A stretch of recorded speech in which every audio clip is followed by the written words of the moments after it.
রাজশাহীর বামনশিকর এলাকায় স্বামী স্ত্রী সহ 2 সন্তানের মরদেহ উদ্ধার করেছে পুলিশ। ঘটনাস্থলেই মিলেছে চিরকুট, যাতে লেখা আছে অভাবের তাড়নায় 2 সন্তান ও স্ত্রীকে হত্যার পর আত্মহত্যার পথ বেছে নিয়েছেন গৃহকর্তা। এদিকে স্বজন ও প্রতিবেশীরা বলছেন ঋণগ্রস্ত মিনারুল নেশার আশ্বস্ত ছিলেন। ঘটনাটি খতিয়ে দেখছে পুলিশ। বান্ডেল থাকলে প্রতি সেনমানিতে টাকা বাঁচবে। বিকাশ সেনমানি বান্ডেল কিনে জিতুন প্রতি লেনদেনে। রাজশাহীর পবা উপজেলার বামনশিকর এলাকার এই ঘরে থাকতেন কৃষক মিনারুল ইসলাম, তার স্ত্রী ও 2 সন্তান। শুক্রবার সকাল 9টা পর্যন্ত তাদের কোনো সাড়া না পেয়ে মিনারুলের বাবা মা দরজায় ধাক্কা দেন। এক পর্যায়ে জানালা দিয়ে দেখতে পান মিনারুলের মরদেহ ঝুলছে ফ্যানের সাথে, বাকি 3 জন পড়ে আছে বিছানায়। আমার বেটা বলে কোনো গন্ডগোল নাই, আমার মাটি বেশি আমার বেটাকে একবার ধারে শোধ করেছি। আমার দুলাভাইও ভালোই ছিল, সবকিছু দিয়েছে, এখন ছিল এটাই।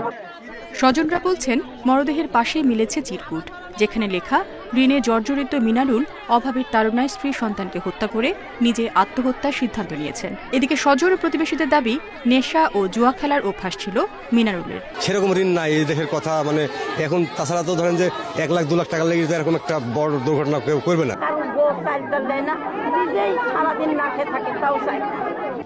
উদ্ধার হওয়া চিরকুটটির সত্যতা নিশ্চিত হওয়া সহ পুরো ঘটনা তদন্তে কাজ করছে পুলিশ। ওনার আত্মীয়স্বজন বা যারা আছে তাদের কাছে আমি শুনলাম, তারাও বললো যে চিরকুটের লেখাটা উনারই।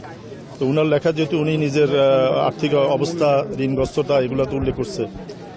তো আমরা আরও আমাদের হয়তো ইনভেস্টিগেশনের পরে বা ফরেন্সিকে আমাদের ক্রাইম সিনের আলামত সংগ্রহ করে ওগুলো আরও যদি আমরা ইনভেস্টিগেশন করে রিপোর্ট পাই তাহলে হয়তো আরও নিশ্চিত হওয়া যাবে।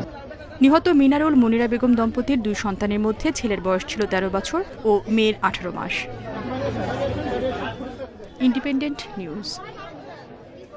এ নিয়ে আরো জানাতে রাজশাহী থেকে যোগ দিচ্ছেন সহকর্মী মুস্তাফিজুর রহমান। মুস্তাফিজ, মিনারুল কি পরিমাণে ঋণগ্রস্ত ছিল বলে সবশেষ তথ্য কি জানতে পেরেছেন আপনি, আর তদন্তের বিষয়ে সবশেষ এখন পর্যন্ত কি অগ্রগতি দেখতে পাচ্ছেন?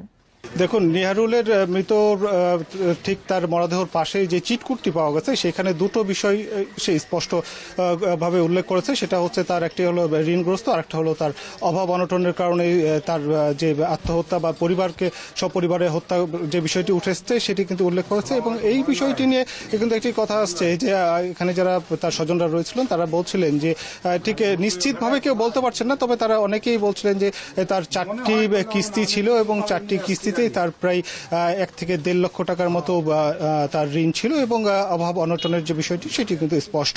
এবং সেই সাথে পারিবারিক কিছু সম্পর্কে টানাপোড়েন ছিল, এই বিষয়টিও কিন্তু আমরা যারা স্থানীয়রা রয়েছেন তাদের মাধ্যমে আমরা জানতে পেরেছি। এখন মৃতদেহর বিষয়টি নিয়ে আইনশৃঙ্খলা বাহিনী যেটি বলছে যে তাদের 4 জনের দেহ সুরাথাল হয়েছে এবং সুরাথাল রিপোর্ট অনুযায়ী তারা প্রাথমিকভাবে যেটি বলছেন যে তাদের 3 জনকে অর্থাৎ মিনারুল সে আত্মহত্যা করেছে এবং বাকি 3 জনকে হত্যা করা হয়েছে এবং তাদেরকে শ্বাসরোধ করে হত্যা করা হয়েছে এটি পুলিশ ধারণা করছেন। এবং কিছুক্ষণ আগে আমরা দেখেছিলাম যে সিআইডি সহ এখানে সিআইডি যে ক্রাইম সিন আছে ইউনিট সেই ইউনিটটি এখানে এসেছিল, পিবিআই এর একটি ইউনিট এখানে কাজ করেছে। এছাড়াও কিন্তু একাধিক গোয়েন্দা সংস্থার ইউনিট কিন্তু এখানে কাজ করে গেছে এবং কিছুক্ষণ আগে তাদের 4টি মরদেহ নিয়ে যাওয়া হয়েছে রাজশাহী মেডিকেল কলেজ হাসপাতাল এবং সেখানে ময়নাতদন্ত শেষে নিশ্চিত হওয়া যাবে আসলে প্রকৃতপক্ষে তাদের কি কারণ, তাদের মৃত্যুর রহস্য সেটি উদ্ঘাটিত হবে। সেই সাথে তারা কেন আত্মহত্যা করেছিল বা তাদের আত্মহত্যাতে কারা প্ররোচিত করেছিল এবং তার ঋণগ্রস্ত বা আদৌ সেই ঋণগ্রস্ত ছিল কিনা, সেই সাথে একটি বিষয় উঠে আসছে যে তার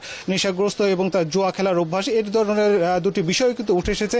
এখন পুলিশ সবগুলো বিষয় নিয়ে কাজ করছে এবং পুলিশ যে বিষয় বলছে যে তারা প্রত্যেকটি বিষয়কেই গুরুত্ব দিয়ে দেখছে। এখানে যে কথা আসছে অভাব বা ঋণগ্রস্ত সেটি বিষয়টি যেমন এসেছে সেইখানে, এবং তার যে নেশার বিষয়টি আসছে যে সে কোথায় নেশা করতো, কাদের সাথে নেশা করতো, আদৌ সে নেশাগ্রস্ত ছিল কিনা এবং নেশাগ্রস্তর কারণে ফ্রাস্ট্রেশনে তার পরিবারকে হত্যা করেছে কিনা, এই বিষয়গুলো নিয়ে কিন্তু পুলিশ কাজ করছে। সেই সাথে এটি আত্মহত্যা দেখানো হচ্ছে কিনা এবং তার পাশে যে চিটকুটটি পাওয়া গেছে সেই চিটকুটটি আদৌ তার লেখা কিনা, এই বিষয়গুলো নিয়ে কিন্তু ক্রাইম সিন ইউনিট যেটা রয়েছেন তারা কিন্তু কাজ করছেন এবং তারা বলছিলেন যে তার হাতের লেখাটি এবং তার যে চিটকুট পাওয়া গেছে সেগুলো ফিঙ্গারপ্রিন্ট, এই সবগুলোই কিন্তু তারা কালেকশন করেছেন এবং তারা সবকিছু তদন্ত শেষে ফাইনালি হয়তো বলতে পারবেন যে আসলে এটি হত্যা ছিল না আত্মহত্যা, এই বিষয়টি নিশ্চিত হওয়া যাবে এবং এটি নিয়ে কাজ করছেন এবং পুলিশ কিছুক্ষণ আগেও আমাদেরকে পুলিশ কমিশনার, রাজশাহী মেট্রোপলিটন পুলিশের পুলিশ কমিশনার, তিনি একটি ব্রিফ করেছিলেন এবং তিনি বলছিলেন যে তারা বিষয়টি গুরুত্ব দিচ্ছেন এবং সর্বোচ্চ গুরুত্ব দিয়ে দেখছেন, এটি তারা নিশ্চিত করেছেন। এবং তারা বলছিলেন যে এই যে